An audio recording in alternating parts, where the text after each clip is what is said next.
SK Singh के book से question number कहाँ तक बना चुके हैं? 21 तक बना चुके हैं। अभी बनाएंगे 22 नंबर। 22 नंबर क्वेश्चन करेंगे। 22 नंबर क्वेश्चन में कौन कौन पार्टनर है? ए बी सी साझेदार है। कुछ लिखा हुआ है, लायबिलिटी अमाउंट, असेट्स अमाउंट दिया हुआ है। क्वेश्चन बनाते हैं। सबसे पहले क्या करते हैं? असेट्स से लिख लेंगे 2 में, किसको छोड़कर लिखते हैं? कैश और बैंक को छोड़कर। असेट्स में क्या लिखा हुआ है? Plant and machinery. क्या लिखा हुआ है? Plant and machinery. कितना लिखा हुआ है? 36,450। और क्या लिखा हुआ है? कंप्यूटर। कितना लिखा हुआ है? 8420। और क्या है? डेटर। कितना? 650। उसके बाद और कुछ लिखा हुआ है? नहीं है। अब लाइबिलिटी में जो लिखा हुआ उसको किधर लिखेंगे? बाय में। क्या लिखा हुआ है? कितना है क्रेडिटर? 25,380। उसके बाद क्या लिखा हुआ है? क्रेडिटर के बाद है बीपी। कितना? 4,000। उसके बाद और कुछ लिखा हुआ नहीं। प्रॉफिट एंड लॉस को हम लोग नहीं लिखेंगे। ये प्रॉफिट एंड लॉस जो लायबिलिटी में लिखा हुआ है ये हमारा क्या है? प्रॉफिट है। प्रॉफिट को हम कहाँ लिखेंगे? पार्टनर्स कैपिटल अकाउंट जब बनाएंगे तो उसके बाय साइड में लिखेंगे। पार्टनर्स कैपिटल के बाय साइड में लिखेंगे। और कुछ लिखा हुआ नहीं है। वर्किंग नोट करेंगे। क्या करेंगे? Working note. देखिए वर्किंग नोट में कहता है डेटर से कितना मिला है? 15,800। डेटर से मिला है 15,000। उसके बाद क्या है? मशीनरी से कितना मिला? 46,000। उसके बाद क्या है? गुडविल से कितना मिला है? गुडविल से मिला है 2500। और क्या है? और कुछ भी नहीं। सबको जोड़िए। कितना हो गया? 64,300। सभी संपत्ति को बेचने से कितना पैसा आ गया? 64,300। बेचेंगे तो पैसा आएगा तो क्या लिखेंगे? Bank account debit to realisation account. Bank account debit to realisation account. तो bank account debit to realisation. Realisation नीचे है, ऊपर वाला किधर जाएगा? बाय में। बाय क्या लिखिएगा? बैंक। कितना? 64,300। आगे देखिए क्वेश्चन में लिखा हुआ वसूली बैंक। कितना लिखा हुआ? 540। बैंक करेंगे तो पैसे जाएंगे। तो realisation account debit to bank account. कौन एक्सपेंस है? Realisation expense. कितना है? 540। उसके बाद क्वेश्चन में देखिए आगे क्या लिखा? 16,000 के लेनदारों ने कंप्यूटर को 20% कम पड़ लिया। यदि कोई क्रेडिटर कोई संपत्ति लेता है तो उसका हम लोग एंट्री नहीं करते। यदि कोई क्रेडिटर कोई एसेट्स लेगा तो उसका हम लोग कोई एंट्री नहीं करते। तो कहता 16,000 का लेनदार। कितना का क्रेडिटर है? 16,000 का। वो जो है कंप्यूटर को 20% कम पर ले लिया। तो कंप्यूटर को 20% कम पर ले लिया तो इसका हम लोग कोई एंट्री नहीं करेंगे। लेकिन इसमें लिखा हुआ है कि 200 रुपया वो और लेता है। 200 अपने दावे के पूर्ण निपटारे में स्वीकार किया। वो फुल सेटलमेंट में कंप्यूटर भी लिया और 200 रुपया भी लिया। तो कंप्यूटर लिया उसका तो कोई एंट्री नहीं होगा, लेकिन 200 रुपया लिया उसका एंट्री होगा। तो क्या लिखेंगे? To bank. कितना रुपया दिए हैं? 200। किसको पैसा दिए हैं? क्रेडिटर को दिए। आगे लिखा हुआ इसी में विघटन के क्रम में देय बिल का भुगतान किए। कितना का देय बिल का भुगतान किए हैं? 5200। भुगतान करेंगे तो पैसे जाएंगे। पैसे जाएंगे क्या लिखेंगे? Realisation account debit to bank account. क्या लिखेंगे? To bank account. कितना किसका भुगतान किए? डेबिट बीपी का। कितना भुगतान किए हैं? 52। नहीं, कितना भुगतान किए हैं? 52। आगे क्या है? आगे कुछ लिखा हुआ नीचे नहीं है, लेकिन ऊपर में एक चीज लिखा हुआ है। लिखा हुआ बी को प्लांट और मशीन और डेटर से जितना पैसा आएगा उस पर 10% कमीशन मिलेगा। किसको कमीशन मिलेगा? बी को। ऊपर में लिखा हुआ बी को प्लांट और मशीन, तो मशीन से कितना आ गया है? 46,000। और किससे? डेटर से, देनदार से कितना आ गया? 15,000। इससे जो पैसा आया है, कितना पैसा आया है? कितना आया है? 61,800। कहता है बी को प्लांट और मशीन और डेटर से जितना पैसा आया है उस पर 10% कमीशन मिलेगा। तो 61,800 रुपया आया है, इस पे कितना परसेंट कमीशन मिलेगा? 10%। तो 10% कितना हो गया? 6180। ये कमीशन किसको मिल रहा है? बी को। किसको कमीशन मिल रहा है? बी को। यदि कोई साझेदार को कमीशन मिलेगा तो उसका पूंजी बढ़ेगा, और पूंजी बढ़ेगा तो क्या होगा? क्रेडिट होगा। Realisation account debit to B capital account. Realisation account debit to B capital. तो realisation account debit to B capital. B capital कितना पूंजी बढ़ेगा? 6180। अब कुछ लिखा हुआ नहीं है। शेष लेनदार को, उसके बाद लिखा हुआ है शेष लेनदार को पुस्तकीय मूल्य से 200 कम पर भुगतान किया गया। देखो क्वेश्चन में देखिए, क्वेश्चन की लायबिलिटी में टोटल क्रेडिटर कितना है? क्रेडिटर कितना है? टोटल क्रेडिटर है 25,380। टोटल क्रेडिटर है 25,380, जिसमें कितना का लेनदार का भुगतान कर चुके हैं? 16,000 के लेनदार को कंप्यूटर दे दिए थे। तो मेरा कितना का क्रेडिटर घट गया? 16,000 का कर्जा घट गया। 16,000 का कर्जा घट गया। तो 16,000 घटने के बाद कितना क्रेडिटर बच गया? 9380। कितना बच गया? 9380। 9380 रुपया और देना है। लिखा हुआ है नीचे में शेष लेनदार को पुस्तकीय मूल्य से 200 कम पर भुगतान किया गया। शेष लेनदार टोटल क्रेडिटर है 25,380, और 16,000 के लेनदारों ने क्या ले लिया? कंप्यूटर ले लिया। तो 16,000 का क्रेडिटर मेरा घट गया। तो अब मेरा क्रेडिटर कितना बचा? 9380। इस 9380 को कहता है 200 कम पर भुगतान किया गया। जिसको 9380 रुपया देना था उसको 200 कम दिए। 200 कम दिए तो कितना दिए? 9180। 9180 रुपया पेमेंट करेंगे तो पैसे जाएंगे। क्या लिखेंगे? Realisation account debit to bank account. तो realisation account debit to bank account.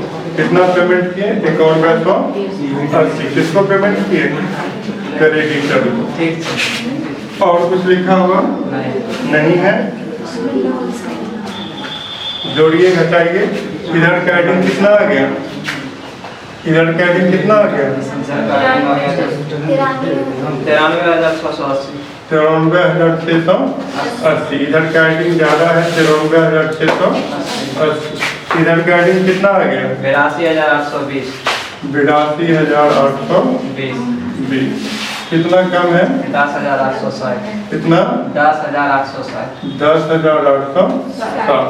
93,680 इधर का एडिंग, इधर भी लिख देंगे जबरदस्ती 93,680। इधर कम है। कितना कम है? 10,860 कम है। तो जितना कम है लिख देते हैं 10,860 लिख देंगे। जो घट गया क्या लिखेंगे? To partners capital. To partners capital. कौन कौन पार्टनर है? ए है, बी है और सी। 10,860 को ए और बी कैसे बांटते हैं ये क्वेश्चन में लिखा हुआ नहीं है। जब क्वेश्चन में लिखा हुआ नहीं रहता है तो हम लाभ हानि को कैसे बांटेंगे? बराबर। इसको बराबर बांटेंगे तो कितना आएगा? 3620। 3620 आ गया। अब ये आपका रियलाइजेशन अकाउंट बन गया। अब क्या बनाइएगा? Partners capital. पार्टनर्स कैपिटल में सबसे पहले क्या लिखेंगे? By balance BD by balance BD. Question में देखिए ए और बी का कैपिटल कितना है लायबिलिटी में लिखा हुआ? 20,000 ए का कैपिटल है 20,000, बी का 11,000 बी का कितना है 11,000। सी में कुछ नहीं लिखा हुआ है, सी में नहीं लिखेंगे। सी का कैपिटल जो है उल्टा साइड में लिखा हुआ, असेट्स में लिखा हुआ। किधर लिखा हुआ है? असेट्स में। यदि कोई साझेदार का कैपिटल लायबिलिटी में लिखा रहेगा तो हम बाय में लिखते हैं, लेकिन असेट्स में लिखा हुआ है इसका मतलब वो लॉस में। क्या है? लॉस में। तो लॉस में है तो किधर लिखेंगे? टू में लिखेंगे। टू में क्या लिखेंगे? टू बैलेंस बीडी ही लिखेंगे, है? ए और बी में कुछ नहीं लिखाएगा। सी का कितना लिखाएगा? सी में है 1280, क्योंकि सी कौन साइड में है? असेट साइड में है, इसलिए सी में लिखे to balance BD 1280 to side में। अब क्या करेंगे? टू में यदि ए बी होगा ए बी सी तो बाय में जाएगा। देखो टू में ए बी है, बी मिल गया है, कहाँ से आया है? रियलाइजेशन से। तो क्या लिखिएगा? By realisation, by realisation. किसमें लिखा हुआ है? बी में लिखा हुआ। तो ए के डिब्बा में कुछ नहीं लिखाएगा और सी में कुछ नहीं लिखाएगा। इसमें लिखाएगा 6180, लिखा हुआ 6180। फिर ए बी और सी तीनों है, कहाँ से आया है? रियलाइजेशन से। क्या लिखेगा? Bye realisation. ए में कितना लिखा हुआ? 3620। ए में है 3620, बी में कितना है? 3620 और सी में कितना है? 3620 लिख दिए। अब एक चीज और है, क्वेश्चन के लायबिलिटी में लिखा हुआ है प्रॉफिट एंड लॉस। क्या लिखा हुआ है? Profit and loss. यदि लायबिलिटी साइड में प्रॉफिट एंड लॉस लिखा हुआ रहता है वो प्रॉफिट होता है। लायबिलिटी साइड में प्रॉफिट एंड लॉस लिखा हुआ है, इसका मतलब क्या है? प्रॉफिट है। तो प्रॉफिट होगा तो साझेदारों की पूंजी बढ़ेगी। पूंजी बढ़ती है तो हम किधर लिखते हैं? क्रेडिट साइड में। किधर लिखते हैं? क्रेडिट में। तो हम क्या लिखेंगे? बाय, क्या लिखेंगे? Profit and loss. कितना लिखा हुआ प्रॉफिट एंड लॉस? 3000। कितना है? 3000। ए बी सी लाभ हानि को कैसे बांटते हैं? बराबर बराबर। तो 3000 को बराबर बांटिएगा कितना आएगा? कितना आएगा? 1000। सब में 1000। अब देखिए और कुछ लिखा हुआ नहीं है। अब क्या करेंगे? जोड़ और घटाव कर लीजिए। कितना आ गया? ए का टोटल 24,620, 24,620। बी का 21,800, सी का 4620, 4620 लिख देते हैं। सी का 4620, बी का 21,800 और सी का 24,620। यहाँ लिख देंगे टू बैंक। ए में 24,620, बी में 21,800। 4620 में 1200 से घटा दीजिए 3340। यह हो गया। बैंक अकाउंट सिंपल है, जितना भी पैसा आएगा सब किधर लिखेंगे? टू में। जितना भी पैसा आएगा सब कहाँ लिखेंगे?